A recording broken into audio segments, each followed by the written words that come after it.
license and registration, he can sense your aggravation. On the head of the fallen angel. When the world is muttering under the floorboards, stomp even louder. Time.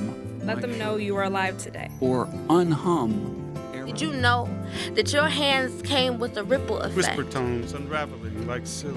Blood, sweat, and tears win by any means poetry. Sway, look at me. Is a piece of the pie too good for me? Some may call it rock the mic. We call it poetry.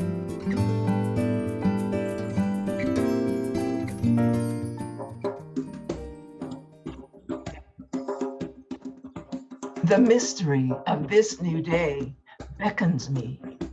With my third eye, I seek to understand and embrace a chance to dance again. Mine has been solo for so long. What must I do to trust anew, to prevent yesterday's pitfalls? Memory of them feels foreign in this place. Today I choose steps scripted by faith, so I shall not falter. This new music we share belongs only to us. No echo exists in this, our sanctuary of discovery. I claim ours as virgin, for never before has this moment been unveiled.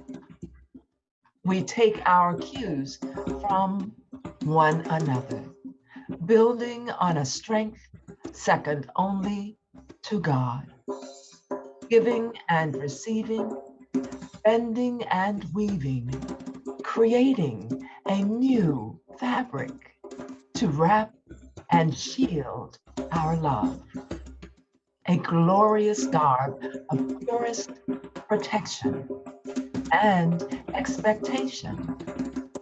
We test each new strand, stand firm together, ready to weather any trial or storm, for many will surely come our way.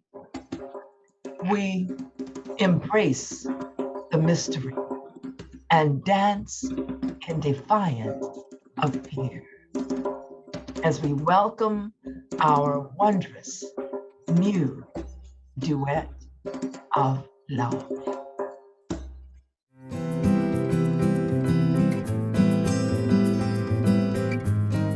Well, hello. Welcome to Sojourn with Words. I'm your host, Sistah Joy, and today, as always, but today in particular, we have a wonderful guest poet. I'm speaking of Rocky. She's affectionately known in poetry circles, but let's get some official bio information out there for our viewers who may not have heard her poetry before and who, well, maybe are just being introduced to Joanne Rocky Delaplaine. Her first book, The Local World, was published in 2019 and was awarded one of the top 10 poetry books of 2019 by Beltway Poetry Quarterly. Not so bad, Rocky. Her poems have appeared in Tenderbox, Poet Lore, Ekphrastic Review, Beltway, and elsewhere. Won Best of the Net in 2014 and other literary prizes as well. Now, Rocky has lived in Maryland, the District of Columbia, Oakland, California, Cuenca, Puerto Rico, and Bogota, Colombia. She has taught poetry workshops for Split This Rock and for the Labor Heritage Foundation's Great Labor Arts Exchange.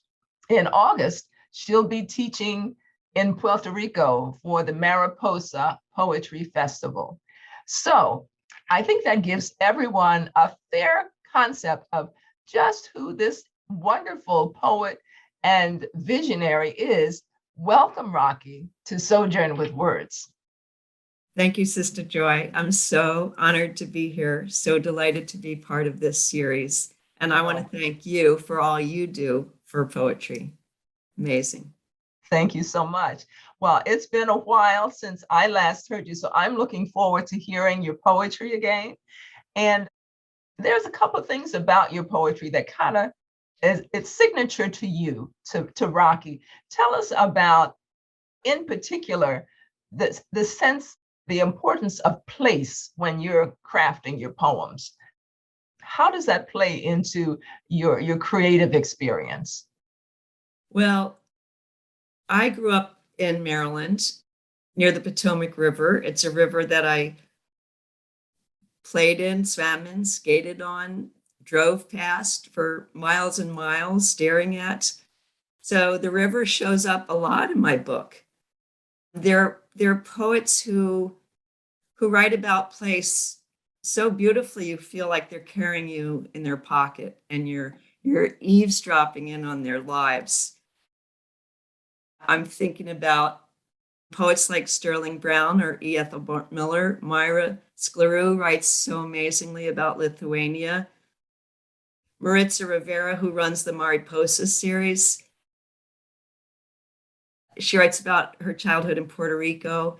So that's very important to me when I listen to a poet. I want to hear something about their neighborhood, their sounds, their smells, their foods, their culture, their folkways. So I like to know where I am in a poem. I like to be situated in a poem. Okay, okay. Well, certainly the ability to draw your audience in is something that I think plays well with your poetry, and I can see how that is significant for many who both appreciate poetry but also who write poetry. So that's a good tip for anybody who wants to delve into the waters and doesn't quite know where to begin. Bring people to where you are. I think that's a very strong point for poetry, no matter how experienced or inexperienced a writer is. So now talk also about going back in time to unearth what remains, as it were. Excavation would be a good word to use. What does that mean to you with regard to crafting a poem? So I love how poems can play with time. They can travel forward, they can stay in the present, they can travel back, they can switch between past and present and the future. So I tend to think, and this has been true throughout my life, I tend to think, well, what was this like, 2 centuries ago, 3 centuries ago, 10 centuries ago? How did people function when there weren't modern conveniences? Who inhabited this place? What did it look like 1,000 years ago? So I have a mind that likes to go back digging like an archaeologist. I was going to say, it sounds like an excavation dig. That's a very intriguing concept. So what tools are there particular techniques that you employ when you're writing in that vernacular, as it were? I tend to do a lot of research and find facts that I'd never discovered before about a place. Reading about, for example, I mentioned the Patawomeck River. Who gave it its name? Who lived here long ago? So I want to know about the language. I want to know about the culture. So I'll go to the library, or I'll get on the internet and read up on history. It's fascinating to me.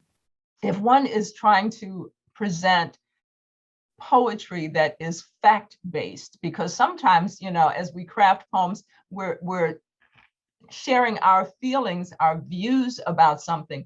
But if you're writing poetry to convey information, period times, period poems, how does that differ in the techniques that are you still looking for metaphor? Are you still looking for alliteration? Are you still looking even at line count? And all those techniques are coupled now with the history. My goodness, what a challenge that must be. Yes, I'm always looking for the music. I actually think the music is paramount, central. There, it has to flow and it has to come from feeling. If it just comes from fact, then you might as well pick up the newspaper and read the newspaper. Poetry does something else. It's like the river. It has to flow and there has to be music in it. Absolutely, absolutely. Okay, now let's see. I know that you do some elegies, you talk about honoring those who have gone on before. Talk to us about how do you approach that particular form of writing? A friend about 5 years ago asked me to write a poem about her, and I said sure. And I tried and I tried and I tried, and I finally came back to her and I said, I don't think I can write about you till you're dead. Sorry to say. Oh. So I think after someone I've loved deeply dies, their essence pours out and pours into me. And I try to capture that in words if I can. But I think it's harder for someone who's living because I'm distracted by how they're looking or what they're doing or their job or where they're living. I'm distracted by the sort of large container of who they are. But something happens after someone's gone. I really feel like their essence pours into me in a way that it makes it easier to capture in a poem. I see. So elegy is a form that you have a particular approach to, and it is something that you are known for, maybe? I think so. I think my book is full of elegies. Okay. I know time is getting away from us, but what are some of the poetic influences that bring you to your work? Well, I think my biggest influences have been my teachers, and mostly I learned at a place called the Writers Center, not far from where I live. My first teacher was Maxine Clare, who got me over the fear of writing poetry. I had a big fear when I started. Ann Dar, who was a poet and a World War II flying pilot. I studied with Stanley Plumly, the poet laureate of Maryland, for many years. And most recently with David Keplinger, who teaches at American University. So they've shaped a lot of my poetry sensibility. But DC is also, the DMV is a rich source of poetry. And there are many poets, both alive and dead, who have influenced me. Okay. Well, we definitely want to hear some of your poetry, but before we make that transition, how can viewers be in touch with you or find your work? They can contact me at my email, jrdelaplaine@gmail.com. And how do you spell Delaplaine? Okay. DELAPLAINE.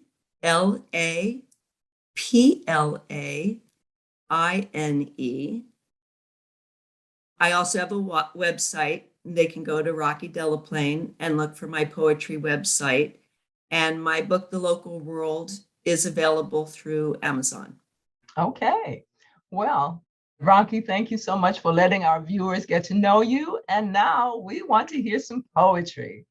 So, ladies and gentlemen, get ready. The poetry of Rocky Delaplaine. This is the poem that opens my book and shares the title. My local world started in a small community near Glen Echo, Maryland, called Bannockburn. The title of my poem is The Local World.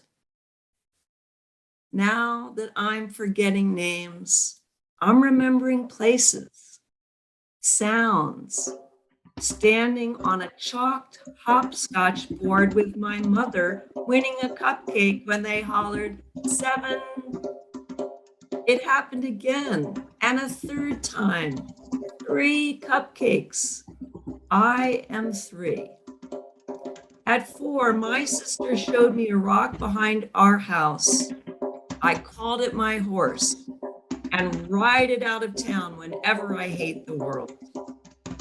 There was one on a hill at school, white quartz, too sharp to ride, but good for jumping from. Miss Schiller, my first grade teacher, will leave before the end of the year to have a baby. I march up to her desk when she hasn't returned from recess yet. Now, class, I say in my firmest voice, as if I know. You can sit down now, teacher, she laughs. How my cheeks warm, and this is called blushing. When you can't pronounce a word, cover it with your hand and say 1 syllable at a time. Her voice, an opening. Night 4, I begin, thinking wild hogs, the dark. Nay, she says, nay like a horse's nicker. Then I can say it entire. Nay, or hood. Oh, neighborhood, like this room. You, more breath inside me, moving.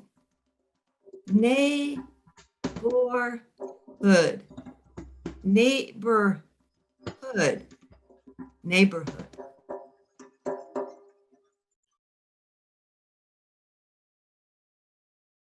My next poem is called Patawomeck. Goodbye, yellow galoshes from the Sears catalog, and brown rubbers I wore on rainy days to protect my penny loafers and Mary Janes. Goodbye, golden Victrola I pressed my ear to as my mother played her 78s and LPs. Gershwin and the Haywards, Porgy and Bess. Duke Ellington's Black, Brown, and Beige. Goodbye to my father's carved ebony chess set. Goodbye, uncles, home from the war, smoking Lucky Strikes and Pall Malls.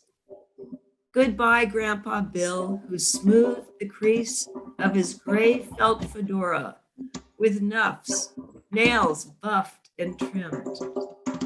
Goodbye to Grandpa Roy, who dove off a high platform when the circus came to town, helped his mom in the bakery after his father abandoned them. Goodbye to my great Aunt Bertha, who passed down quilts dating back to the Civil War. Goodbye to Delaplaine boys who joined the Union Army and never returned, though we have breast buttons from a uniform. Goodbye to Indian arrowheads found along the riverbank. Goodbye to the Algonquian tribes that name the river above Great Falls Kahungaruton, honking geese, and south of them, Patawomeck, river of swans. Goodbye to words they traded in, now forgotten, forbidden. No one wrote them down.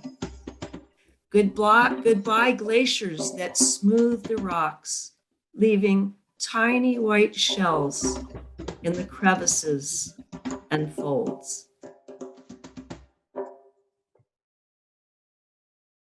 This next poem celebrates my daughter's birth. She was born 24 years ago, the letter O.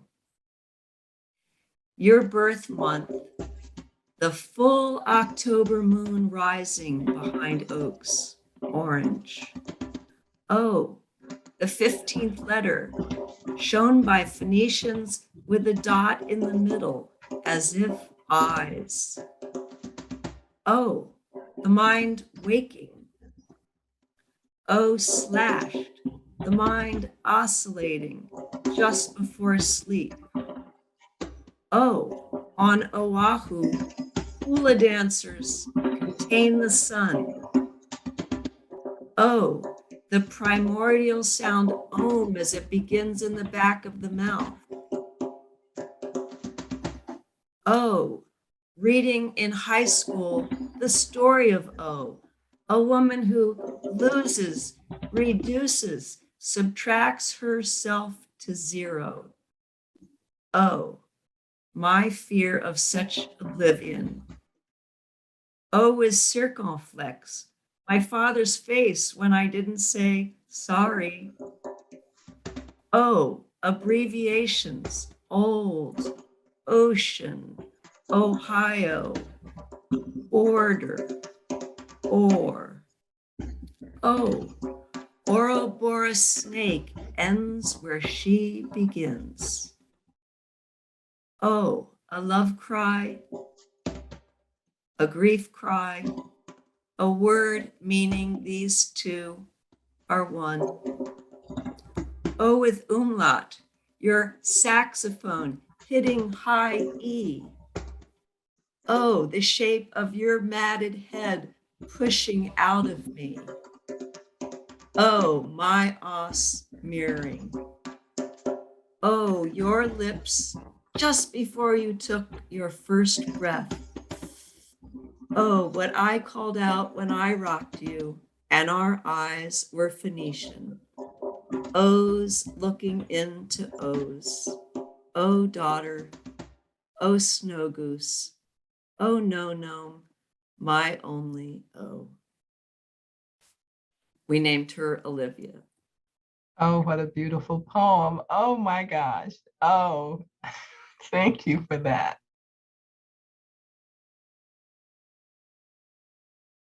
Do we have time for another let's poem? do one more. Let's do one more, maybe two. Okay. I do want to read an elegy, and this is for Stanley Plumly, who was probably my teacher for the longest amount of years. And he died in April 3 years ago. I miss him terribly. But in this poem, I try to capture the valuable things that he taught me and the students in his class. And I try to get also his personality. Tall, lots of hair, bushy eyebrows, and you'll hear more about him in this poem. It's called My Plumly. Love, death, and a good long think, he said, are the occasions for poetry. If you can film it, you can write it.